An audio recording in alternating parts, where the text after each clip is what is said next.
यानी सबकी आयु निश्चित है।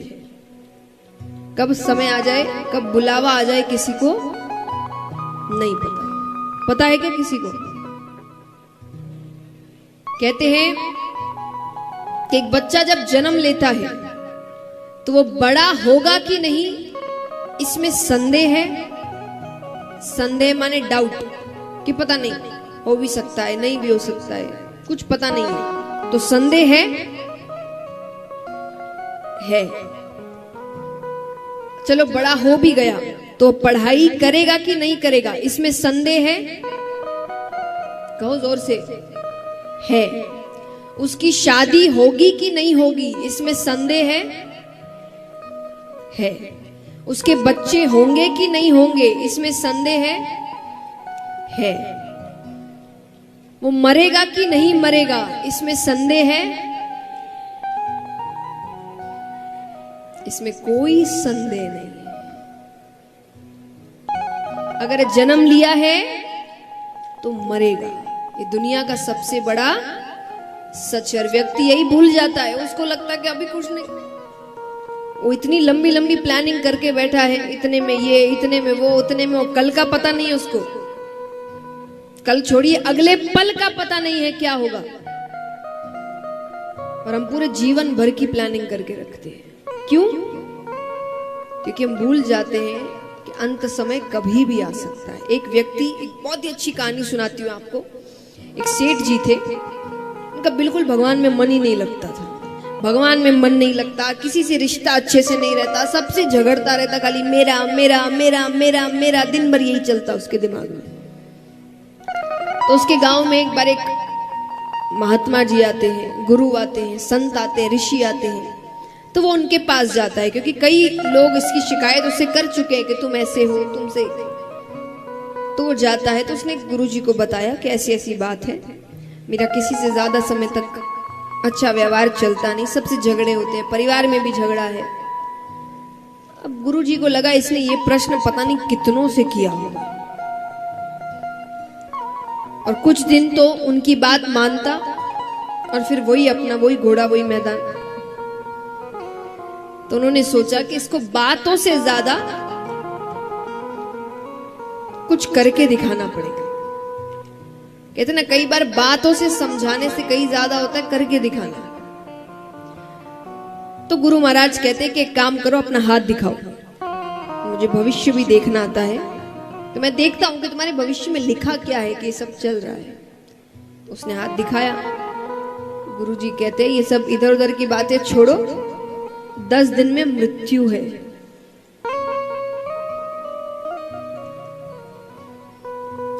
उसके तुम शब्द नहीं आ रहे उसको समझ में कि क्या बोल रहे हैं आप। बोले 10 दिन में मृत्यु है, ऊपर जाना है, अब क्या करना है तुम देखो। वो तो गया, 1 2 3 4 5 6 7 8 9 10 11 12 13 14 15 दिन निकल गए, कुछ नहीं हुआ। 15 दिन बाद वो आया, वो कहे आपने तो कहा था 10 दिन में मृत्यु है, 15 दिन हो गए मुझे कुछ भी नहीं हुआ। गुरुजी ने कहा तुमने 15 दिन में क्या किया? बोले पूछिए मत, मैं तो ऐसा भगवान में लगा हूं, मैंने बहुत नाम जप किया, बहुत दान किया, जिससे झगड़ा किया था वो सबसे माफी मांग ली, सारे रिश्ते सुधार लिए। बोले क्यों? अरे बोले जाने से पहले ये सब थोड़ी, कोई जाने से पहले तो सबसे अच्छा ही करके जाऊंगा, जब जाना ही है, अंत समय आ गया है तो क्या फायदा ये झगड़े ऊपर लेकर जाने का। मैंने बहुत दान किया, आधे से ज्यादा जायदाद दान कर दी अपनी, खूब भगवान का नाम जप किया, मेरा तो पूरा मन भगवान में ही लगा था।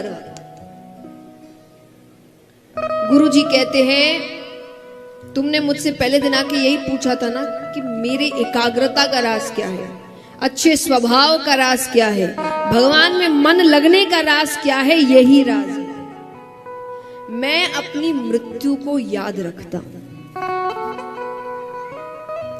मुझे पता है कि कभी भी वो आ सकती है, अगले पल भी आ सकती है, तो मैं कोई भी अच्छी चीज भविष्य के लिए छोड़ के नहीं रखा कि बुढ़ापे में करेंगे। अभी पहले अपना अपना अपना कर ले, बाद में तो करने। वो बाद आएगा कि नहीं आएगा किसको पता। हम भी तो यही करते हैं। हमारा क्यों दिन भर किसी और से झगड़ा हो रहा है, हम किसी का सहयोग नहीं कर रहे, सिर्फ अपना अपना देख रहे, क्योंकि हम सोचते बुढ़ापे में करेंगे। कई लोग कहते हैं ना कि ये कोई उम्र है क्या कथा सुनने की, जब उम्र आएगी तब सुनेंगे। ये उम्र है क्या भगवान का कीर्तन करने की, जब उम्र आएगी तो उम्र आएगी, पता है तुमको? ये तो पता नहीं। क्या पता उम्र नहीं आई तो? तब ऊपर जाएंगे, भगवान कहेंगे क्या किया? हम कहेंगे आपने करने ही नहीं दिया। हमने तो बुढ़ापे के लिए सोच के रखा था कि बुढ़ापे में सब करेंगे, बुढ़ापा आया ही नहीं। तो इसलिए जिंदगी के जो अच्छे कार्य हैं, महत्वपूर्ण कार्य हैं, उनको भविष्य पे मत छोड़िए। वो अभी के कार्य है। अपना जीवन जरूर जिए, पर सहयोग करना, भगवान का नाम जप करना, इसको भविष्य पे मत छोड़िए। एक बात हमेशा याद रखिए, भगवान को जब आप फूल चढ़ाते हैं पूजा के लिए, तो कैसे फूल चढ़ाते हैं बताइए? ताजा या 1-2 दिन पुराना? जोर से कहिए, पक्का, झूठ तो नहीं? तो फिर खुद को क्यों इतना पुराना होने के बाद देंगे भगवान को? हम भी जब भगवान की भक्ति करें तभी ना, जब ताजे हैं, जब स्वस्थ हैं, जब हर चीज अच्छे से चल रही है, दिमाग चल रहा है, शरीर चल रहा है, मन चल रहा है। जब आधी से ज्यादा चीजें चल नहीं रही होगी तब भगवान के पास जाएंगे। भगवान कहेंगे अब क्या कर रहे हैं, हालत तो है नहीं कुछ करने की, अब आराम कर ले, रहने दे।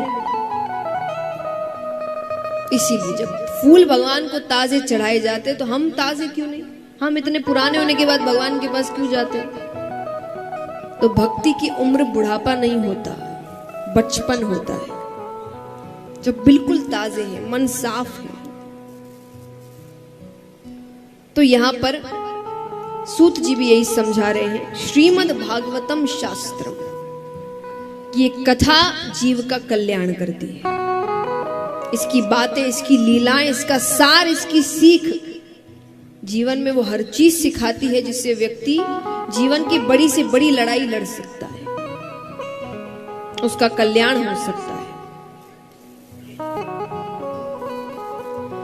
अब यहां पर शौनकादि ऋषि पूछते हैं कि प्रभु हमें ये बताइए कि ये जो कथा है ये सबसे पहले किसने किससे कही? सूत जी कहते सबसे पहले ये कथा सनकादि ऋषियों ने नारद जी से कही।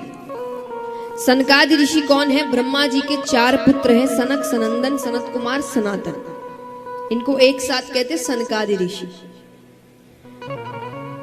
कैसे सुनाई? एक बार नारद जी, जिन्होंने पृथ्वी की बहुत प्रशंसा सुन रखी थी, पृथ्वी पर आते हैं, वृंदावन तक पहुंचते हैं, उससे थोड़ा आगे बढ़ते हैं, ऋषिकेश, हरिद्वार, वहां पर सनकादि ऋषियों से उनका मिलना होता है। नारद जी के चेहरे पर चिंता के भाव हैं। सनकादि ऋषियों ने कहा जो व्यक्ति हर वक्त भगवान का नाम लेता है, नारद जी कहीं भी जाते क्या कहते हैं? जोर से कहिए, नारद जी कहीं भी जाएं, और जोर से, नारायण नारायण। वो हर वक्त भगवान का नाम लेते रहते। तो जो हर वक्त भगवान का नाम लेता है उसको कैसी चिंता? तो उन्होंने पूछा, तो अंत में विष्णु भगवान को नीचे आना पड़ा। अब भगवान उससे गर्भ के बाहर से बात कर रहे हैं। भगवान कहते हैं कि तुम बाहर आ जाओ, ये दुनिया बहुत सुंदर है। वो बालक कहे इसीलिए तो नहीं आना,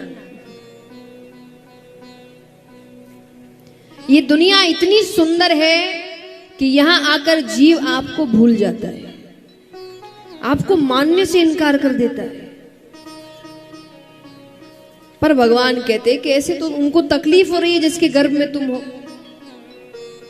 शुभ बालक कहे ठीक है, आप अपनी मोह माया रोक दीजिए, मुझ पर वो मोह माया चढ़ेगी नहीं तो मैं इस संसार में मिलूंगा नहीं। भगवान कहते वो तो नहीं रुक सकती, तो बोले मैं अंदर ही ठीक हूं। तब भगवान अंत में कहते कि ठीक है, एक क्षण में जितना समय होता है, सिर्फ एक क्षण, उसका भी जो 100वां हिस्सा होगा उतने समय के लिए मैं अपनी मोह माया रोक दूंगा। ठीक है, वो शुभ बालक कहे जब मैं कहूं तभी रोकिएगा। तो उसने बाहर निकलने की तैयारी कर ली। अब वो जैसे ही भगवान को इशारा करता है, भगवान अपनी मोह माया रोकते हैं और गर्भ के अंदर से साक्षात श्री सुखदेव मुनि महाराज प्रकट होते हैं। बोलिए श्री सुखदेव मुनि महाराज की। सुखदेव जी बहुत बड़े वैरागी माने गए और उनकी कृपा हो जाए, उनके जैसे गुरु की शरण मिल जाए तो व्यक्ति 7 दिनों में भगवान से मिल जाता है, जो राजा परीक्षित के साथ हुआ।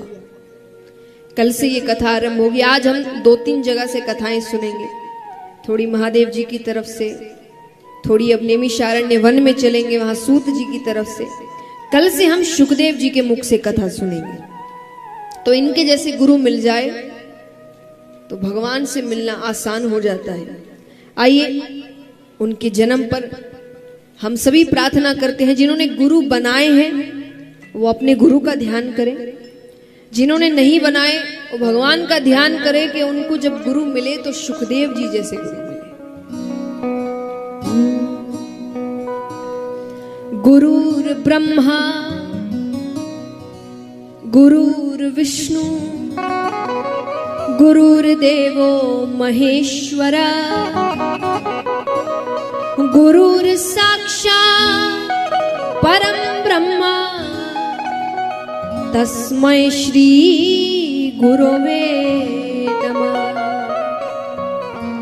तस्मै श्री गुरवे नमः। तो इस प्रकार सुखदेव जी के अवतार की कथा आती है।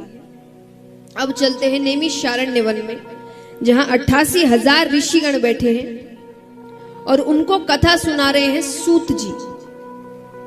और उन 88,000 ऋषिगणों में सबसे बड़े ऋषि हैं शौनक ऋषि, इसलिए सभी को शौनकादि ऋषियों के नाम से संबोधित करेंगे। तो शौनकादि ऋषि सूत जी से पूछते हैं, अज्ञान ध्वंत विद्वंशा कोटि सूर्य समाप्रभा सूताख्या ही कथा सारम मम कर्ण रसायनम। वो सूत जी से कहते हैं कि हम अज्ञानी हैं और आप में एक नहीं, दो नहीं, करोड़ों सूर्यों के समान ज्ञान रूपी प्रकाश है। आप बताइए कलयुग में जीव का कल्याण कैसे होगा? क्योंकि कलयुग में जीव कई प्रकार के दुखों से ग्रसित है, रोगों से पीड़ित है। छोटे छोटे बच्चों को बड़े बड़े रोग हैं और धीरे धीरे ये चीजें बढ़ती जा रही है, रोग बढ़ते जा रहे हैं।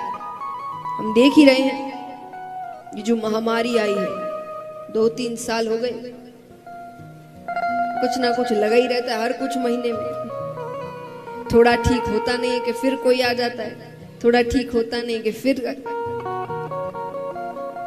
तो ये सब क्या है कि धीरे धीरे रोग बढ़ते जा रहे हैं,